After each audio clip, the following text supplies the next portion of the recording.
नमस्कार सभी किसान साथियों का अपने चैनल सूर्य पेस्टिसाइड शामली पर एक बार फिर स्वागत है। आज जो वीडियो बनाई है हमने, इस वीडियो बनाने का एक मुख्य मकसद ये था कि किसानों को सही जानकारी दी जाए, क्योंकि समय ऐसा आ गया इस बार कि बहुत ही विपरीत स्थिति आ गई। विपरीत स्थिति क्या आई? विपरीत स्थिति यह आई कि अमूमन सबके पौधे या बोर्ड में छोल जो है फरवरी में लग दी थी, लेकिन इस बार गन्ना इतना अधिक कम है कि दिसंबर में सबके मुद्दे खत्म हो गए। अब लोगों पर रुका गया नहीं, लेबर परेशान है, भाई हम तो छोड़ लेंगे उसका जाएंगे। तो परेशानी ये आ गई कि उन्हें जनवरी के महीने में ही पौधा या बोर्ड सबके अलग अलग लैंग्वेज में बोला जा से उसमें उन्हें छोल लगानी पड़ेगी। तो उसमें समस्या क्या आ रही किसानों के पास कि पोगले तो फूट ही नहीं रहे। अब पोगले फूटने का भी एक समय हो, जब हम समय से पहले कोई चीज करेंगे तो उसके हमें विपरीत असर देखने को मिलेंगे तो जरूर। उस बीच सवाल जो उठता है ये उठता है कि अब हम आखिर क्या करें जो हमारे पोगले भी फूट जाए, ये फूट भी जाए इतनी ठंड में, ये फूटेगा भी नहीं फूटेगा। तो मैं आपको बताता हूं, फूट तो जाएगा लेकिन फूटेगा समय से। लोगों की ये राय चल रही है कि इसमें हम कुछ ना कुछ दवाई मार के छोड़ दे या वो कुछ करके छोड़ दे। देखो, आपकी चीज सही है, लेकिन दवाई भी जब ही काम करती है जब प्रकाश या धूप निकली हुई हो। आपने देखा होगा कि गेहूं में आपने बहुत सारी स्प्रे मार दी लोगों ने, लेकिन काम नहीं कर रही। काम में इसलिए नहीं करती, आप कोई सा भी लिक्विड स्प्रे अगर प्रयोग करोगे तो उसे जो है प्रकाश संश्लेषण क्रिया, प्रकाश अवशोषित प्रक्रिया को फॉलो जरूर करना पड़ेगा। और जब प्रकाश ही नहीं है, धूप निकल नहीं रही, तो आपका काम कैसा होगा? तो उसमें जो है चीजें कई बार आपकी विपरीत चली जा।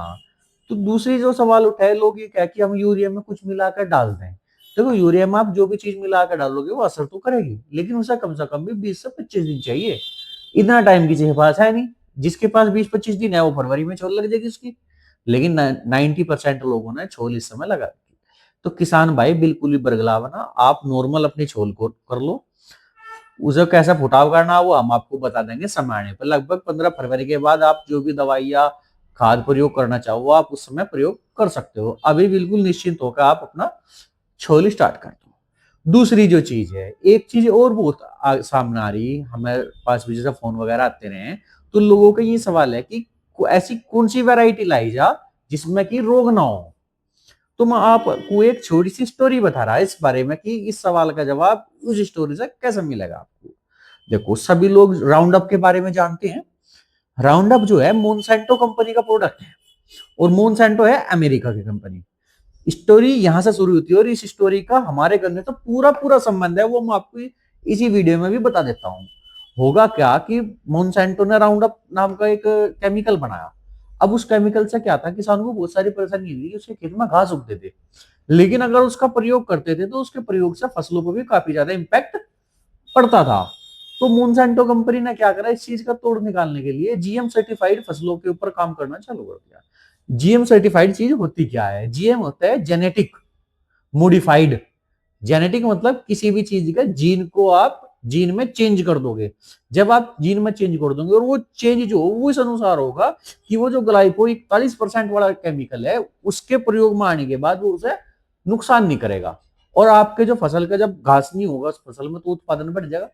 धीरे धीरे ऐसे हमारे इंडिया में आप देखोगे तो हमारे यहाँ बेसिक ट्रीटमेंट बीज आते हैं, कपास के, सोयाबीन के बीज आते हैं। इन बीजों में क्या नुकसान हो, ये आपने एक बार तो लगा दे, लेकिन आप इनसे बीज नहीं तैयार कर सकते। जिसने इतने सारे जीन चेंज करे तो उसने इतने भी जीन चेंज करे कि भाई ये आप दोबारा नहीं लगा सकते। इस बात का आपसे क्या संबंध है, मैं अब आपको बताता हूँ। देखो, बेसिक ट्रीटमेंट जो होते हैं बीज, ये इनमें क्या होगा, इनमें एक जेनेटिक ऐसा लगा देते हैं ये कि जो कीड़ा हो, गुलाबी सुंडी, वो जीन उस सुंडी को खा जाता था। जब वो उसे खा जाता था तो फसल पर कोई फर्क नहीं हुआ था। लेकिन धीरे धीरे जब ऐसा समय निकलता रहा तो उस कीड़े की उस जीन के प्रति रेजिस्टेंस पावर बढ़ती चली गई। अब उसका रिजल्ट आना बंद हो गया। अब आपके गन्ने का और उस जीएम सीड से संबंध क्या है, मैं आपको बताता हूँ। संबंध आपका ये है कि जैसे हमारे यहाँ ज्यादातर वैरायटी जो है 0238 है, लगभग 60% वैरायटी 0238 है, 40% में सारी अन्य वैरायटी है। होगा क्या, जैसे 0238 में है जो इंसेक्ट होते हैं, जो मधुमक्खी टाइप इंसेक्ट हो, जो उड़ने वाले जीव है, जो रस चूस भी लेते हैं, वे क्या करेंगे, उसने 0238 का रस चूसा और वो आपकी कोई अन्य वैरायटी, मैं किसी का नाम नहीं लेता, अपना कोई नई वैरायटी लाए, अन्य वैरायटी पर भी आप इंसेक्ट बैठेगा, आप रोक तो सकते नहीं उसे बैठने से। जब वो उसका रस उसमें चुसेगा और उसमें से भी चुसेगा तो क्या होगा, वो उसके जीन में बदलाव कर देगा। जब उसके भी जीन में बदलाव आ गया, जो जीन आपके 0238 में थी जेनेटिक, वो सेम जीन आपके अन्य बीज में आ गई, तो आपके अन्य बीज में भी रोगा होगा। इस चीज का संबंध देखो आप कहां से कहां बैठेगा।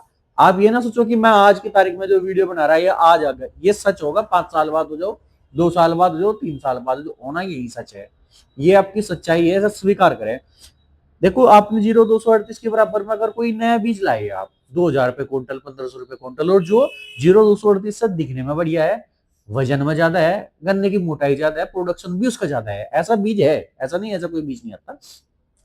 तो होगा क्या, जब तक वो थोड़ी जगह में लग रहा बिल्कुल पास रहेगा, जैसे ही वो आपने बीघों में संख्या बढ़ा दी, 1 बीघे था आपने मान के चलो 20 बीघे में वो अन्य बीज लगा दिया और 5 बीघे में रह गया 0238, तो आप मैं कागज पर लिख के ये चीज दे सकता हूं आपको कि उस बीज में भी वे रोग आने स्टार्ट हो जाएंगे। हो सकता है इसमें समय लगे, 1 साल लग जाए, 6 महीने लग जाए, लेकिन धीरे धीरे वो आने स्टार्ट हो जाएंगे।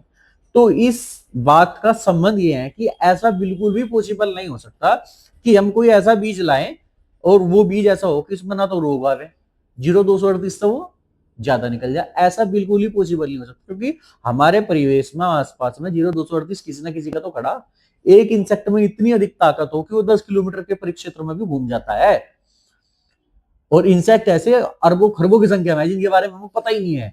जो चीज हमें दिख गई हमारी आंखों से वो दिख गया। आप जैसे सोचो थ्रिप्स है, थ्रिप्स है, आपने थ्रिप्स में देखा होगा कि थ्रिप्स में कि आपको नंगी आंखों से कई बार वो दिखाई नहीं देता, और ऐसे तो बहुत सारे इंसेक्ट हैं। तो मेरे भाई जो लोग इस चीज को सोचते हो कि ऐसा कोई बीज तैयार हो जाएगा कि रोग ही ना आवे, ऐसा बिल्कुल नहीं हो सकता। सच्चाई है, ऐसा स्वीकार हमें करना पड़ेगा। तीसरी और अहम बात ये है कि लोगों के मन में भी चीज आएंगे, भाई फिर तो हम दवाई दवाई जो रह जाएंगे। ये भी बात जायज है इसकी, लेकिन भाई इन चीजों को खराब करने में जितना हाथ एक कंपनी का है, उस कंपनी से जुड़े लोगों का हमारे जैसे होगा, और एक किसान का, हम सभी एक चैन में बंधे हुए, हम सबकी समान जिम्मेदारियां हैं। भाई ऐसा थोड़ा है कि दवाई मैं बेचता हूँ दुनिया बेचती है, ऐसा थोड़ा है मेरा मेरा काम चलेगा दुनिया का चलेगा काम, ऐसा कभी कोई किसी को प्रभावित नहीं कर सकता। तो किसान भाई बिल्कुल भी अपने पैसे को आप व्यर्थ ना करें, बीज रखे, कोई सा भी बीज आप ले जो आपके नियर बाई शुगर मिल उसे एक्सेप्ट करता हो। देखो जो गन्ना विभाग का काम है वो वही करेगा, उसमें हमारा तुम्हारा क्या लेना देना, लेकिन बीज आप वही वो जो आपके आसपास आपको समुचित दाम में मिल जाए। आप अंधाधुंध जो कीमत अदा कर रहे, 1500 2000 रुपए क्विंटल तक का कीमत वसूल लगा जा रहा है जी इसके बारे में, बीज के बारे में, और लोग दे रहे हैं इस आस पर दे रहे हैं कि यार ये जो मुझे बार बार दवाई मारनी पड़ा है मैं तंग हो गया, मेरी इससे जान बची है। लेकिन भाई साहब ऐसा पॉसिबल नहीं है। हो सके आप 1 साल जान बचा लो, लेकिन अगले साल होगा। किसान भाई कमेंट करके ये चीज मुझे बता सकते हैं कि अपने एरिया में वो एक नया बीज लाए फलाना ढिकड़ा, और वो जो है कुछ साल बाद उसमें भी रोगाना होगा। जहां तक कि आपको एक चीज और बता दूं, आपको इससे बेहतरीन उदाहरण कुछ नहीं मिलने का, कि आपने कोई बीज लाए, आप मान के चलो आप 18 बीज लाए, अब 18 में 118 हो रहे, उनमें जेनेटिक चेंज कैसे हुआ। आपने एक 18 लाया आप लाल रंग का, एक इंसेक्ट 0238 पे बैठा, वही इंसेक्ट उस पर बैठकर जो आपने तीसरी चीज तैयार करी, उस इंसेक्ट में 0238 और 18 का मिश्रण हो गया। ठीक है, तो ये जो जेनेटिक चीज चेंज होते हैं ये समय के साथ होंगे। ऐसा तो उन फसलों के लिए पॉसिबल हो जो एक सीमित दायरे है कोली हाउस में लगा देते हो, उनमें तो ये चीजें चल जाएंगी। लेकिन गन्ना जैसी जो मुख्य नगद फसल है, बड़ी फसल है, इसमें आप ये चीज नहीं कर सकते। इस चीज को मैं आपको इसलिए बार बार कह रहा हूं क्योंकि आपने बहुत सारे बीज ऐसे देखे होंगे कि फलाने का बीज खड़ा, कौन सा खड़ा गलत पता ही नहीं, बीज होगा तैयार। वो बीज ऐसे तैयार हुआ है जब बहुत सारे बीज उसके आस पास होंगे, और जो इंसेक्ट होंगे भी इंसेक्ट सब में एक दूसरे की जेनेटिक चेंज कर देते हैं। आपको अलग बीज चुपचाप तैयार हो गया, आपको पता ही नहीं। बहुत सारे किसान, मैंने ऐसा सुना कि पंजाब टैसी है, पंजाब टैसी के कितने सारे बीज आएंगे, कल पंजाब का के नाम है, कल पता ही नहीं। लेकिन जो संस्थान बीज को तैयार करेगा वो तो उसका नाम पता लिख कर देगा ना आपको। लेकिन कई बार ऐसे बीज तैयार हो जाए जो इन इंसेक्टों की जेनेटिक प्रॉब्लम जो होती है उसकी वजह से तैयार हो जा। ऐसा बिल्कुल भी पॉसिबल नहीं हो सकता कि कोई ऐसा बीज तैयार हो जा कि इसमें फलाने रोग ना आए। इन रोगों को धीरे धीरे इनकी रेजिस्टेंस पावर बढ़ती चली जाएगी, धीरे धीरे दवाइयों की पावर बढ़ती चली जाएगी, रुकेगा कोई नहीं, वो उससे 2 कदम आगे निकलेगा। रोग, दवाई नहीं, दवाई बाद में होगी, रोग पहले आ जाएगा। आखिरी और जो मेन सवाल है वो है गेहूं का, कि गेहूं में अब हम क्या करें। 2 पानी आ गए लोगों के ज्यादातर, तीसरा पानी आने वाला है कि तीसरे पानी में हम क्या चीज इस्तेमाल करें। तो सभी किसान भाइयों को मैं एक हिंट देता हूं। अब बाजार में एक ऐसा कैल्शियम आ गया जो गन्ना हो, धान हो, कोई सी भी क्रॉप हो, सब में सिर्फ 10 किलो डलेगा 1 एकड़ में। सब में सिर्फ 10 किलो डलेगा 1 एकड़ में। उसका फोटो में आपको स्क्रीन पर भी आना स्टार्ट हो जाएगा। अगली वीडियो जो बनाई जाएगी, वीडियो को जरूर देखना। उस वीडियो में उस कैल्शियम के बारे में सटीक जानकारी दी जाएगी, कैसे इस्तेमाल करना, कितने ये काम करेगा, कितने ये नहीं काम करेगा, और उसमें कैल्शियम के साथ साथ आपको और क्या अन्य एडिशनल बेनिफिट्स मिलेंगे। तो गेहूं की आपकी चीज होगी पूरी। गन्ने में जो वीडियो बनाई थी सिर्फ इस चीज के लिए बनाई थी कि जो बीज के बारे में लोगों को बरगला गए कि फलाना बीज लो उसमें ये नहीं आएगा। भाई ऐसा नहीं हो सकता। मोनसेंटो की स्टोरी भी आपको इसलिए बताई ताकि आप लोग समझ जाओ। राउंड अप की स्टोरी भी आपको इसलिए बताई ताकि आप लोग समझ जाए। तीसरी जो चीज थी ये थी कि जिसने बोर्ड या पौधे में छोल लगा ली उसका अब क्या होगा, कुछ नहीं होना। आप नॉर्मल छोल करो, 15 फरवरी के बाद मौसम नॉर्मल हो जाएगा। प्राकृतिक आशीर्वाद हो, नोरस का महीना, तो वो अपना आप स्टार्ट हो जाएगा। इतना जरूर है, अगर किसानों को ऐसा लगता हो कि मेरी फसलों में ज्यादा रोग आ रहा है ये है, तो आप थाइपनेट मिथाइल का प्रयोग कर सकते हो अपनी जलिंडो पे। ठीक है जी। और किसी भी जानकारी के लिए स्क्रीन के ऊपर मेरा नंबर चल रहा, आप कभी भी किसी भी टाइम हमारे पास फोन कर सको, आपकी पूरी मदद करी जाएगी। नमस्कार। चैनल को फॉलो, शेयर, सब्सक्राइब जरूर करें। नमस्कार।